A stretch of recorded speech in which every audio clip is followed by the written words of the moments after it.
मुझे एक साहब कहने लगे कि मेरे साथ जापान चलिए। तो मैंने कहा कि मैं यहाँ काफ़ी मसरूफ़ हूँ। तो उन्होंने मुझे कहा कि आप ज़रा चल के देखिए तो सही, आपको 29 साल हो गए हैं तबलीग करते हुए, समझाते हुए, और 40 बरस आपके वालिद गिरामी को भी हो गए, और फिर उसके बाद आगे भी आपके मशाइख, और इसी तरह आप अब मुबल्लिगीन तैयार कर रहे हैं। जुम्मा में भी यही खुतबा होता है, इज्तिमाआत में भी यही गुफ्तगू करते हैं।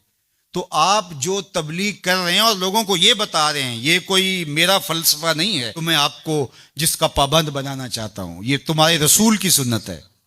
जिस प्यारे से तुम टूट के मोहब्बत करते हो, ये उसका तरीका है कि झूठ नहीं बोलना। कहा समझा समझा के 29 साल जिस कौम को हो गए हैं, आप जापान में देखिए वो कर रहे हैं, और नई अकदार को दरियाफ्त करने के लिए आगे बढ़ रहे हैं। ये तो कर चुके हैं, वो किसी से दगा नहीं करते, झूठ नहीं बोलते, किसी से फराड नहीं करते। उनको किसी मजहब ने नहीं ये बताया, उनकी मां की गोद से तरबियत मिली कि झूठ नहीं बोलना। उसकी मां की गोद से तरबियत मिली किसी से धोखा नहीं करना, किसी से फराड नहीं करना। क्या हमारी माएं जो हुजूर पर दरूद पढ़ना सिखाती हैं, ये क्यों नहीं सिखाती हैं कि किसी से फराड नहीं करना है, किसी से धोखा नहीं करना है? हम क्या मिंबरो मेहराब से सारी जिंदगी अब इसी मिशन पे लगे रहेंगे कि ये नहीं करना, और दुनिया को तस्खीर करने का ख्वाब शर्मिंदा ताबीर रह जाएगा? यार, जब बच्चा होता है कच्ची क्लास के अंदर, तो उसको पूरने डाल के दिए जाते हैं, आपको अगर याद हो तो, और उसके ऊपर वो लफ्ज लिखता है, और वो मैट्रिक तक चला जाए, अभी तक पूरने ही जो है उसको डाल के देने पड़े, तो फिर वो किस तरह मास्टर करेगा? यार, अभी तक हम सच बोलने के आदी नहीं हुए। पूरी कायनात के अंदर मोहम्मद अरबी का दीन कैसे पहुंचाएंगे? हम कैसे पहुंचाएंगे? दुनिया कहां से कहां चली गई और हम कहां खड़े हैं? अकबर इलाहाबादी ने कहा था, मिस पे है अपनी नजर और सीम उनके हाथ में। हम अभी तांबे को देख रहे हैं और वो चांदी भी उठा के ले गए। अब वो कायनात को तस्सीर करने जा रहे हैं, और हमारा भी ये मरहला तय नहीं हुआ कि हम साए को तंग नहीं करना चाहिए, हमारा ये मरहला तय नहीं हुआ कि किसी को तकलीफ नहीं देनी चाहिए। इंसानी सोसाइटी, इंसानी मुआशरत के खदो खाल हैं वाजे, और इस्लाम ना भी हो तो कुफर के मुआशरों के अंदर भी ये पाया जा रहा है कि हम साए को तकलीफ नहीं देनी, किसी को दुख नहीं देना, फराड नहीं करना, झूठ नहीं बोलना, 2 नंबर चीज नहीं बेचनी। और हम क्या हैं?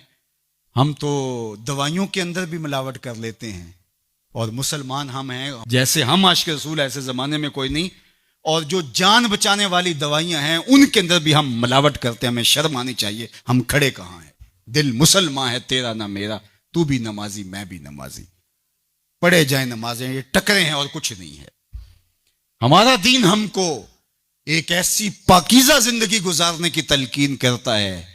यार, हमारे सामने हुजूर का नक्शा हो, हमारे सामने हुजूर की तालीमात हो, इतना नूर बरस रहा हो उनकी सीरत के अनवार का, और फिर भी हम अपनी जिंदगी जो है वो दुरुस्ती ना कर पाए, तो फिर क्या सारी जिंदगी हम यही काम करते रहेंगे? सारी जिंदगी यही कहते रहेंगे कि झूठ नहीं बोलना, झूठ नहीं बोलना? कहते रहेंगे हम, इससे इनकार नहीं है, लेकिन कायनात को तस्खीर कैसे करेंगे जब इस मरहले से नहीं निकलेंगे?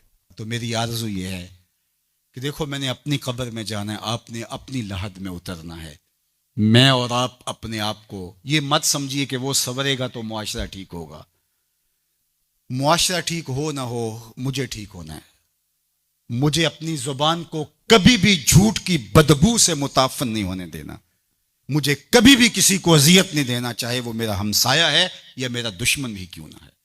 मुझे किसी के लिए गलत नहीं सोचना है, और किसी को नुकसान पहुंचाने की मंसूबाबंदी की दूर की बात है, वसवसा भी आए किसी को नुकसान पहुंचाने का, तो उसकी भी नफी करनी है, क्योंकि मैं उस आका का गुलाम हूं जो रहमतुल लिल आलमीन है। तो उस आका के लाए हुए निज़ाम शरीयत को नाफिज करने के लिए हमें अमली कदम उठाना पड़ेगा।